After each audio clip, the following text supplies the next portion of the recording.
Hi there. This is Kate Hodges. I'm the town administrator, and I began working for the town approximately a year ago. And while I can safely say that I had a solid list of tasks provided to me and initiatives I wish to champion for this wonderful community, the notion of proposing a budget override in any amount was far from my mind. But with that said, I believe the role of the town administration is to provide information, facts, and define processes to those in the community in order for voters to feel like they have enough information to determine how they may wish to vote on any particular issue.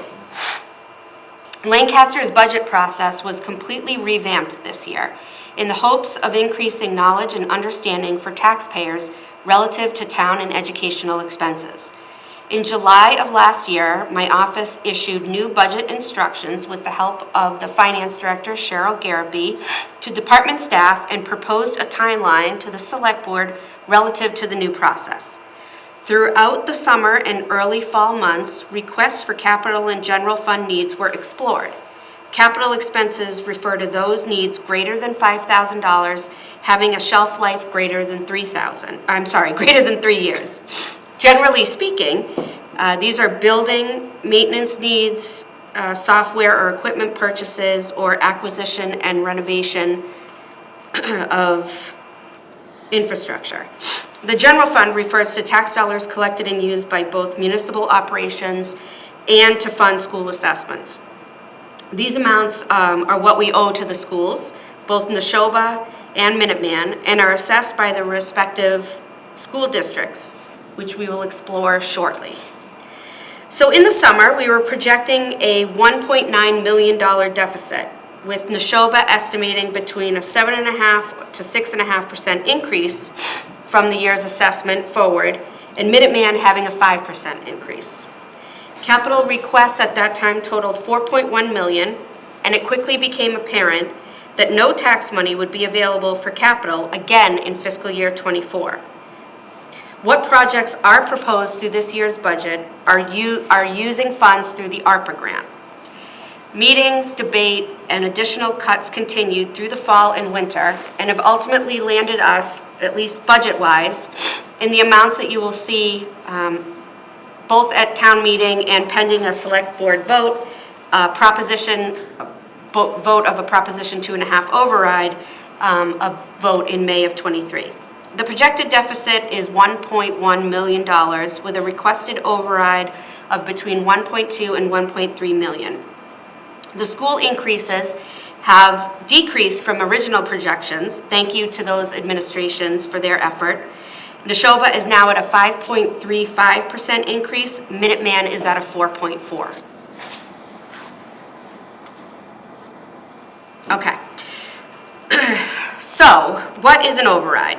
The levy, or the amount that any one community may tax, may only increase by 2.5% from year to year, as set by the legislature.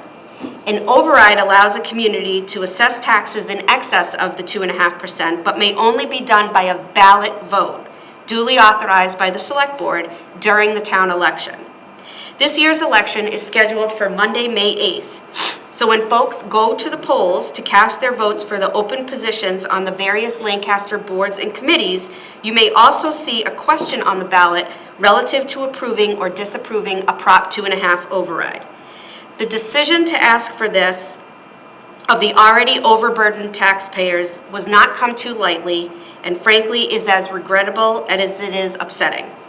However, Lancaster has been borrowing from its reserves for years to balance the budget, and each year this is done, the following year's deficit only increases. I realize the revaluation from last year has increased many people's taxes, and that, coupled with inflation from all over and all other types of needs, including heat, electricity, food, makes this just one more bill. And we are truly sorry for that. I don't know another way out. This slide is simply meant to depict our free cash balances and the use of them over the past 6 fiscal years. What I want to make abundantly clear when you're seeing this graphic is that since fiscal year 21 or the year 2000, we've built up our free cash only to spend it down, either in whole or in part, such that going into this year, which you can see on the far left, we had only enough left in free cash to balance the budget. After appropriating this amount at last town meeting, which was $703,086, the town's free cash balance was at an all-time low, less than $500,000. Again, this balance and the town's practice, at least for these past many years, of utilizing free cash to balance our budget ultimately hurts us financially, both in our credit rating and our borrowing capacity. So even though our financial status has been troubled for years, you're likely asking why this year? Just as homeowners have seen increases in their utilities and home costs, so has the town. 19.5% increases in municipal expenses are not related to personnel and are in direct correlation to the increase in electricity, fossil fuels, and building and road made materials. Additionally, all towns' labor unions, including the teachers' unions, are in contract negotiation. Neshoba's assessment is based on a 5-year rolling average, and Lancaster's participation in the schools has increased substantially over the past 3 years in particular. Minuteman's assessment is in direct correlation to the previous 4 years' enrollment. The FY24 amount reflects an increase in Lancaster students since 2022, which was a total of 10 between those times. At approximately $31,000 per student, that's a $310,000 increase just for this year alone. In terms of the line-by-line analysis, while Lancaster's revenues are only increasing by 3.75%, expenses average higher than that. I've been asked, didn't we just approve more business development in North Lancaster? And while it is true that several of the special town meeting articles that passed have the potential to positively impact Lancaster's tax base, the state sets parameters relative to how towns can measure new growth and to what extent we can realistically set our maximums to. Therefore, when setting our new growth estimate for FY24, we are only permitted to use a number equal or less than the previous year's receipts. Since we're only a little more than halfway through the FY23 year, we budgeted conservatively at $100,000. Again, the $100,000 is the average amount that we've collected in years past, with the exception of FY21, which had an additional $100,000 received from the sale of certain buildings at Atlantic Union College. But those were one-time receipts. Neshoba's assessment amounts to each of the communities, again, is based on a 5-year rolling average, and it's relative to each community. The district agreement states, quote, "A member town will pay the same percentage as the town's foundation enrollment average for the preceding 5 years. Foundation enrollment is based on a Mass General Law, Chapter 70, and Lancaster's average in 2014 was 948 students. The projection for next year is 1,014. Said differently, Lancaster's 5-year average enrollment percentage has increased by 0.26%, where Bolton and Stowe's have both decreased. Similar to town expenses, Neshoba is seeing an increase in utilities of nearly 11%. Wages for the unions are also up, along with insurance and benefits. All of these portions contribute to Lancaster's assessment, which is 3-parted. The minimum local contribution, which is set by the Department of Early and Secondary Education, or DESE, the variable assessment amount, which I just described, and the operating and debt assessments, which in FY24 include an older debt that we're still paying for the high school.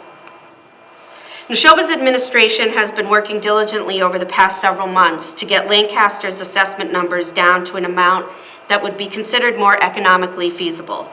I provide this slide from the district's budget presentation from earlier this month because I think it's important to note that the school is also critically analyzing its amounts and coming to us with an amount which seeks to ensure they can meet their minimum obligations without unnecessary overhead. In other words, they are working with us, and they're working hard. In early January, Neshoba was projecting a 7.65% increase in Lancaster's assessment. In working with us to refine their needs, the school has reduced 4.3 FTEs, or full-time equivalents, for their teaching staff, 2 FTEs for support services, and 1.2 FTEs from administration. This, coupled with some other cost-saving measures, has Lancaster's final assessment only increasing 4.76, or 3% lower than they initially projected. Minuteman's assessment to Lancaster is based upon a 4-year rolling average, as mentioned prior.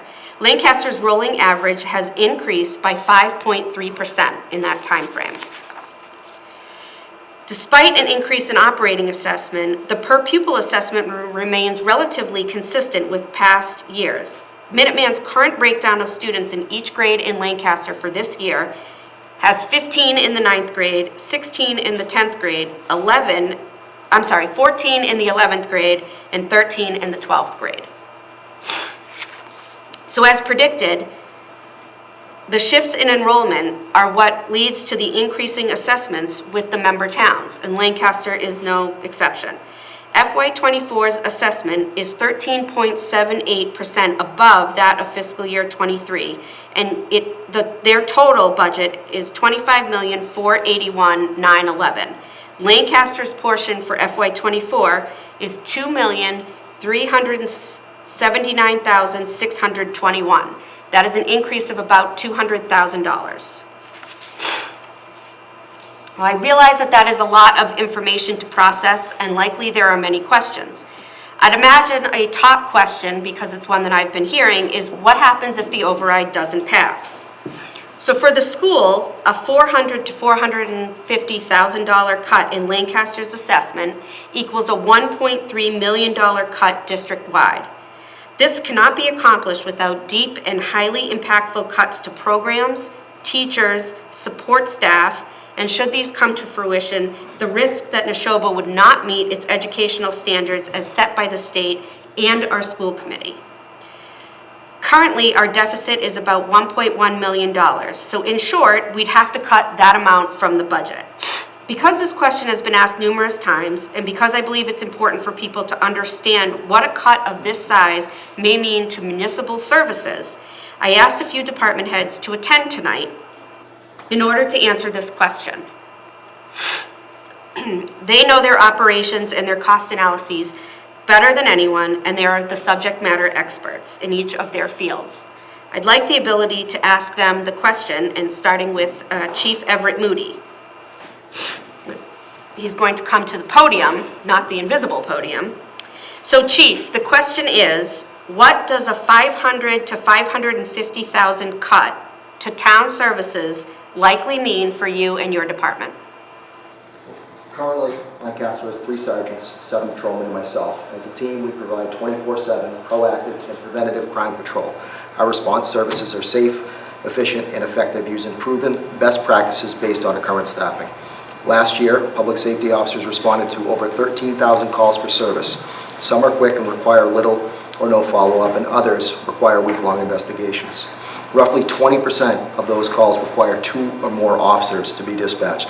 This is based on industry standards and accredited policies and proven practices. There's no way around it. Making cuts to staff will ultimately put residents and officers at greater risk in the form of longer response times and less than adequate numbers of personnel out on the streets. Hope that adequately answers the question. That's an excellent answer. Sorry, I'm getting over a cold. Chief Mike Hansen for the fire department, same question. What does a $500,000 to $550,000 cut to municipal services mean for your department? What would it mean? For the fire department, it would automatically mean cutting staff, which would reduce response times. Earlier this year, we went through some exercises from actual incidents. We currently have 2 staff in the station and myself Monday through Friday during the day. If we were to cut that staff, we're looking at an average of 14-minute response time to any incident. Currently, we're at a 6-minute response time with staff in the station. We're primarily a call department, and with nationwide call volunteer departments are taking a hit on retention. We are no different, and we don't have the members that we used to that worked in town, that live in town to respond. So we could be relying on mutual aid which could take up to 25 minutes to get apparatus.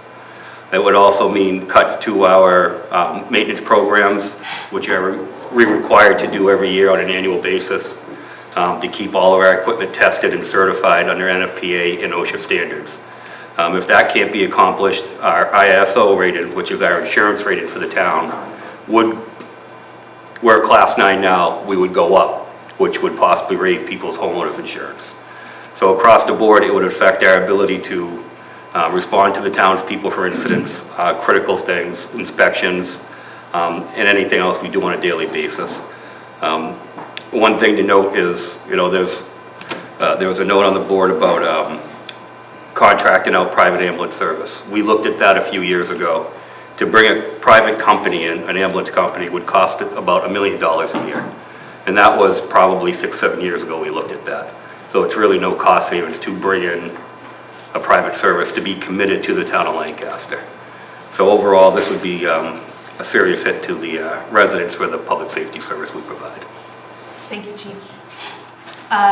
Joe Muley, who's the director of the Thayer Library. Thank you for having me. I just want to say, first of all, that I am here as a friendly public servant, and I know all my colleagues are too. We get no pleasure after telling the citizens of Lancaster bad news. Many of us have been here decades, and it's been our pleasure to serve you. And all of the citizens that I've dealt with, and I'm sure all my colleagues, have been very appreciative to what it is that we do. And we hope they realize the integrity that we all have to make sure that we give the best value we can with the money we're given. This is a value proposition, and we make every dollar go as far as it can. But I'm appearing before you, and again, this is from a friendly public servant, about the consequences to citizens if the library doesn't certify with the Commonwealth. Libraries have to go through certification processes. There are 9 standards that libraries must meet. These are floors. They aren't thresholds. So whether or not the library meets or exceeds something, it's the goal of any public library to exceed the threshold as much as it can to the benefit of citizens. The standard that I want to talk to you about today is what's known as the municipal appropriation requirement. And it's simply an average of the last 3-year library appropriation multiplied by 2.5%. So in fact, that trails the levy. So it's not 2.5% every year, it's the average of 3 years is 2.5% more. So there are material consequences if we don't certify with the state that I'm hoping you'll agree with me is something we want to avoid. The first and foremost is that we won't get $18,000 in state aid. And that's important because we stretch the appropriation as far as we can, but we need more money. And the state aid award helps us make ends meet and gives us a little bit more space to provide services. We'll no longer qualify for grants. We've just gotten $15,000 in grants from the state. Interestingly, 25 years ago, we won a $3 million grant for the building expansion and renovation. Ours will decrease if an override doesn't pass. That's just a simple fact because we're going to have to let staff go. So an example of that is Saturdays will only be provided in the summer. We provide them all year right now. Programming services, which people in the town have grown to expect and they do enjoy, would necessarily be different because whatever staff is left is going to be tasked to do things like circulation services and just keeping up with the operations of the library. Local libraries, and this is the thing that people find most disturbing, local libraries are not required to lend to the Lancaster resident. This is a reciprocity agreement libraries have amongst each other throughout the Commonwealth. This is a good example of this is about 20 years ago we had an override.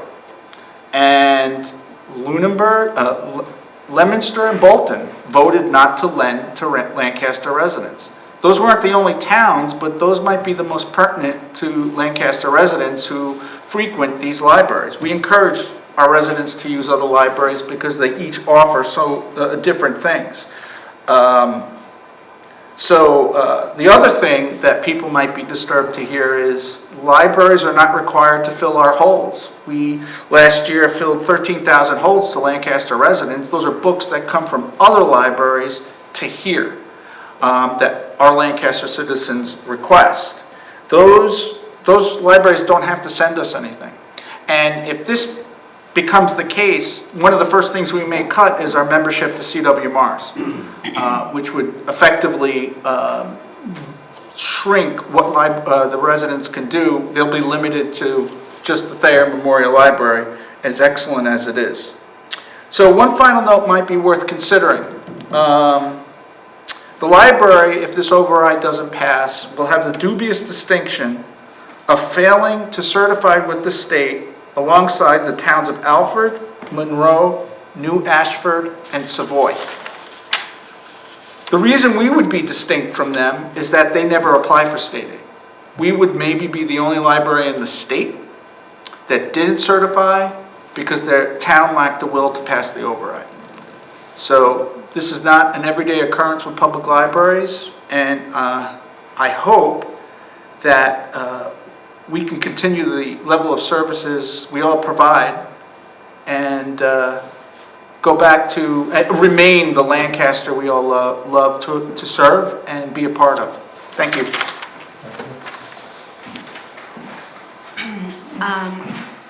If you'll indulge me, we have Kelly Dolan, who's the Director of Health and Human Services, on the Zoom call.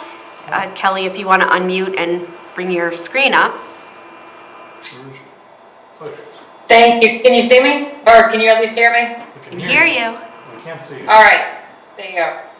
So thank you, Kate. As you all may know, the point and purpose of the Health and Human Services Department coordinates all town-wide social services, public health, and recreational programs for Lancaster residents, businesses, and its visitors.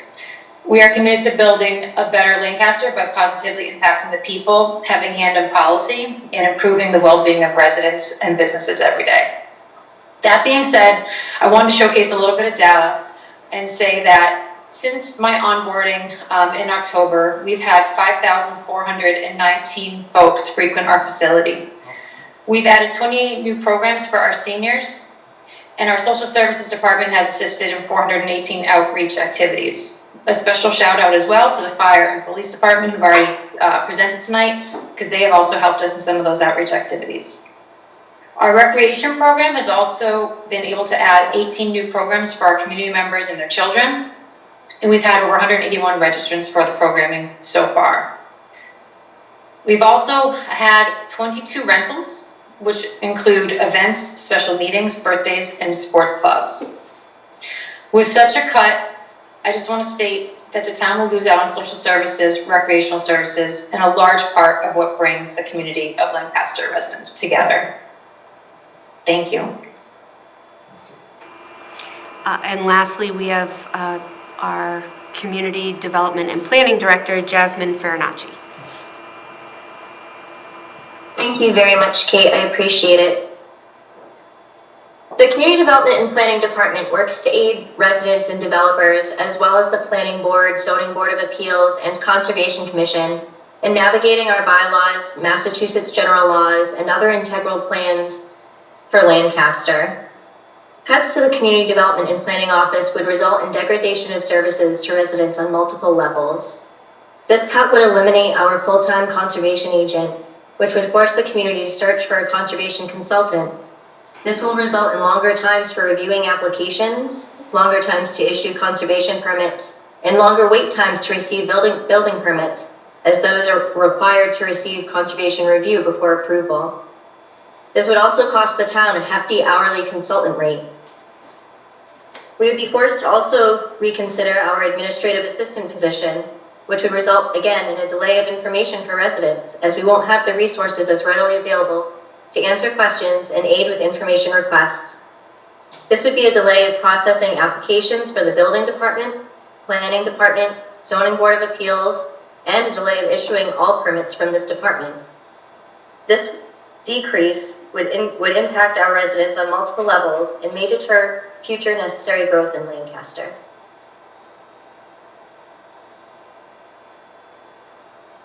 Thanks, Jasmine. So that is a handful of some of the larger budget drivers on the municipal side. There obviously would be, other cuts that we could explore, including in finance and town clerk, but I think it's important that you hear from the people who are doing that work. So I'm just going to share my screen one more time just to finish up. So our last iteration of the budget had an override amount projected of totaling $1.3 million. At this time, I believe it's possible to further reduce that amount by another $100,000 based upon three things. First is that as of March 9th of this year, so just a week ago, the fire union in Lancaster has decertified, meaning that they are no longer part and represented by the Teamsters Union. This now has the firefighters and EMTs falling under the town's personnel code and bylaw, and wages are included in the unclassified classification and comp schedule. Those salaries are set at 2%, as we talked about in the budget. So shall the firefighter and EMTs, reducing the amount that we held in place because of what pending contract negotiations had said. The second is the development of the proposed 696 Fort Pond Road has passed through the permitting stage, and additional revenues from that have been received and are projected to provide additional resources in this fiscal year. Remember, we can only count receipts received in FY23 when figuring new growth for FY24. So while we can't count revenues that we've already received prior to FY23, we can reasonably assume that a greater number, perhaps, than the 100,000 originally estimated in local receipts in new growth will be available from that development. The town also projects that the 32 rental units being permitted off Deershorn Road and the preliminary subdivision plan from Capital Group relative to the North Lancaster parcels and the anticipated definitive subdivision plan following the MIPA review for the Capital Group will also bring in revenues. But generally speaking, I believe in estimating conservatively and counting only cash in hand. But the strength and momentum of these three projects, coupled with the union situation, allowed Cheryl and I a reasonable assurance that we could see the additional revenue prior to 6/30 of this year. That reduces the override amount to $1.2 million, which equates to plus or minus $450 a year for the average single-family household, or $37.50 a month. I understand that to some is insurmountable, but that is the situation that we are in at this time. There's one. So I think some important dates to consider, as I've had lots of conversations with all kinds of different residents asking things. The override can only be approved, as I said, at a ballot vote, meaning we will discuss it at town meeting, we will hear from people, and we want to hear from people and have a healthy debate. Any vote that's taken there is perfunctory because it has to go in front of the ballots. So please don't think that if you vote one way or the other at town meeting that negates the need for you to vote in the town election. We'll be holding a budget forum, which will have most of the department heads available, as well as members of the Finance Committee and Select Board, and other boards and committees who want to be there. I encourage people to go online and look at the budget book, develop questions. We're here to answer those questions. As Mr. Muley said, we want to answer the questions. We want to provide information so that you feel comfortable in how you're going to vote. That is this Thursday, the 23rd at 6 p.m. We're still figuring out the location. It'll either be in this room, in the library, or in the old town hall. And I will make sure that we're putting that everywhere and online. Tonight we'll be discussing a date for the warrant forum, which is similar to the one that we did before the original special town meeting in November, where we will be discussing the nature of the warrant articles. People can ask questions and clarity on the language that's there. Town meeting this year is Wednesday, May 3rd. That's a change from the the general Monday as voted by the select board due to a scheduling conflict with Sterling-Lancaster Television. That's at MRE, and if needed, the Luther Burbank School starting at 7 p.m. And then again, the town election is Monday, May 8th, and this says at a.m., but it's supposed to say at 7 a.m. to 8 p.m. So I will make sure that that's fixed online before I post this. Anybody that goes on to the town website, lancasterma.gov, if you were to go on to the select board and administration, there's a tab on the left-hand side that says FY24. The budget documents are there. There's an executive summary that's from me that's there, and I'll be posting these slides and some other information there as well, so be checking.